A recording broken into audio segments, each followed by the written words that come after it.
Setiap bingkai filmnya adalah lukisan. Setiap adegannya dirancang dengan presisi seolah-olah penonton sedang mengintip ke dalam sebuah kotak diorama. Gaya visual film-film Wes Anderson begitu khas, sehingga cukup dengan melihat satu bingkai, kita tahu siapa sutradaranya. Namun, di balik estetika yang memukau itu, banyak yang bertanya, apa sebenarnya yang membuat film-filmnya begitu unik dan berbeda? Jawabannya sederhana, ada di satu hal fundamental, yaitu simetri.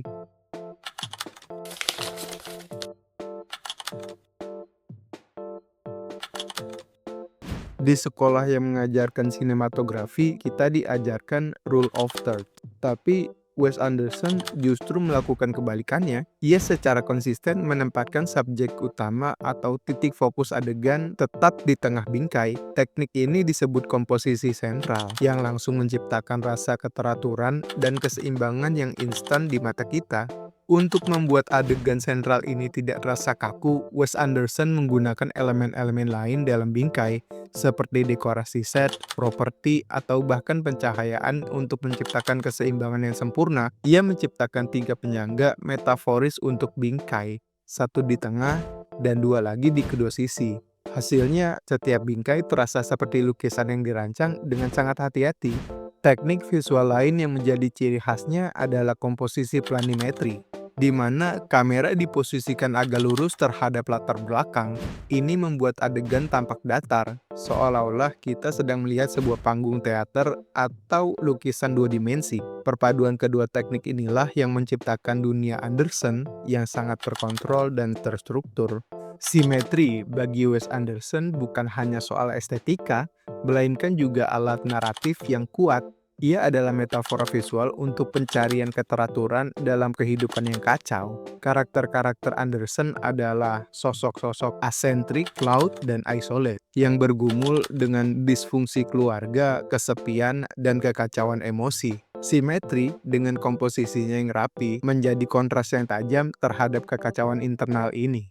Penggunaan simetri dan komposisi planimetri juga menciptakan estetika rumah boneka yang disengaja dengan mempresentasikan dunianya sebagai sesuatu yang buatan. Anderson mengajak penonton untuk melihat ceritanya sebagai sebuah karya seni, bukan sebagai representasi realitas yang objektif. Jarak ini atau role distance justru memungkinkan kita sebagai penonton untuk lebih menerima unsur fantasi dan kualitas storybook dari film-filmnya.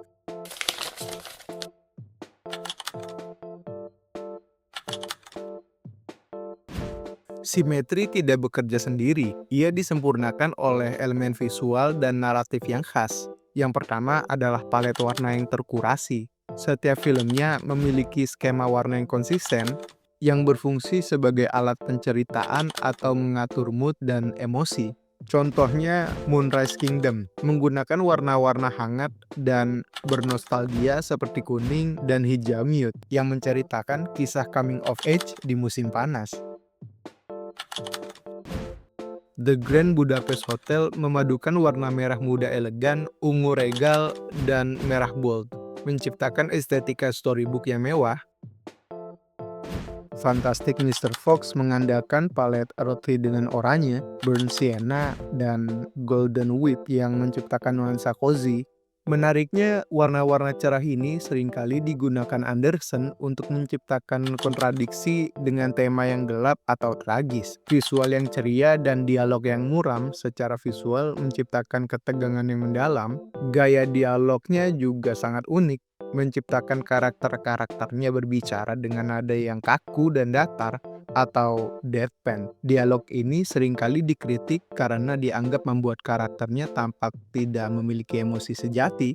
Namun, ini bisa diinterpretasikan sebagai cara Anderson untuk menyembunyikan the feeling churning under the pastel color surfaces. Emosi tidak hilang, melainkan ditekan. Terakhir, ada pergerakan kamera yang terkontrol. Anderson sering menggunakan slow motion tracking shot, whiplash 90 derajat, dan dolly shots horizontal atau vertikal. Gerakan yang terbatas ini memperkuat kesan two-dimensional plane dan theatrical staging, membuat kita merasa seperti sedang mengamati sebuah pertunjukan di panggung.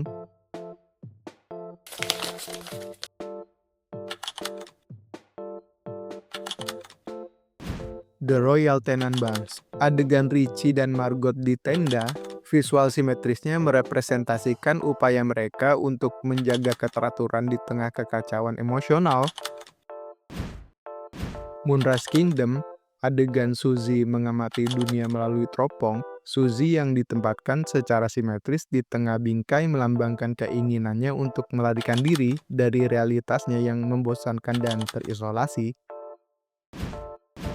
The Grand Budapest Hotel. Zero berdiri di lobi. Ia berdiri di tengah-tengah lobi megah yang terlihat seperti miniatur. Adegan ini menggambarkan keindahan yang rapuh dari sebuah dunia yang akan segera sirna. The Life Aquatic with Steve Zissou. Adegan pertemuannya dengan hiu jaguar, puncak pencarian Steve Zissou disajikan dalam keheningan simetris saat ia melihat hiu jaguar. Momen ini didukung musik Starfall dari Sigur Rós. Perpaduan visual tenang dan musik yang kuat menyampaikan perasaan kehilangan. Fantastic Mr. Fox, adegan Mr. Fox dan serigala di akhir film. Adegan yang sangat simetris ini menyampaikan Mr. Fox dan serigala bertemu tanpa dialog. Momen ini merangkum tema koneksi dan respect dengan cara yang puitis.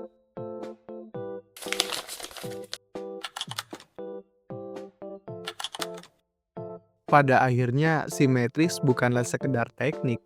Ia adalah kunci untuk memahami dunia sinematik Wes Anderson. Simetri adalah fondasi untuk memungkinkan semua elemen uniknya untuk berkembang, menciptakan sebuah ekosistem artistik yang kohesif. Melalui gaya yang sangat terstruktur ini, Anderson tidak menghindari emosi, melainkan menyaring dan menampilkannya dengan cara yang unik, terkendali, dan memukau. Style Wes Anderson pada akhirnya adalah substance itu sendiri.